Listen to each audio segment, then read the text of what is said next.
Good morning, everyone. Here we are on, well, I'm going to say Sunday, because this was supposed to be done on Sunday, but Mother's Day was so weird.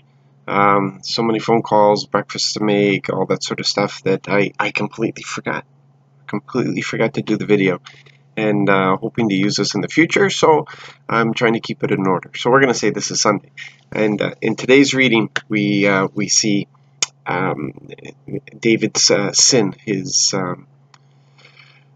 the murder of Uriah and his adultery with Bathsheba. And we have here just an incredible example of the grace of our God. That grace didn't come into effect with Jesus. The inclusion, the scope of it changed. But what God did with individuals was definitely a thing of grace. David deserved the full penalty of the law, but it seems that in many cases grace was applied to David, and it's not that David earned it whatsoever. God loved David. There was the grace that we see here is that around David there was always death. That's a hard thing, and we can't ignore that. It seemed that others always bear the burden of David's mistakes and David's sins, and where there is sin, there's supposed to be a sacrifice of blood, and in this case, the child ends up dying. And David pleaded; he really hoped that God would show mercy in this, but that was the penalty, a consequence of what they were facing. And there were other consequences. David's house always had a sword. There was no peace in his house until Solomon, and there was a lot of death.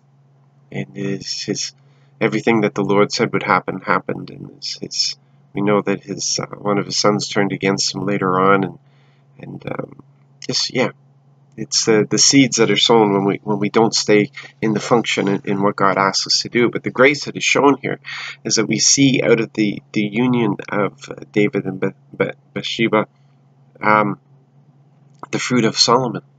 And it says that God loved Solomon, and that's why he sent word to call him Jedediah, because it's loved of God. And it's a thing of grace. So we who live in this age of grace, who have the grace because of Jesus Christ, let fruit come out of this. He uses everything for our benefit. He doesn't waste anything. Your past, he will produce stuff out of the past. It's just, don't see yourself as washed up. Don't listen to some people who say that no, that's a sin that puts you on the sidelines. God, he doesn't put anybody on the sidelines. He restores us. He redeems us. He restores us. He gets us back into what needs to be done. So regardless of what you've done, confess it to the Lord. Don't let it weigh heavy on you. Confess it to the Lord. Have it dealt with, and then it's time to move on. So you have a blessed and wonderful day today. Be encouraged and know that God is with you. He loves you, and that He just wants to see you make it to the end in victory, in great triumph, having been faithful to Him all the way. So God bless.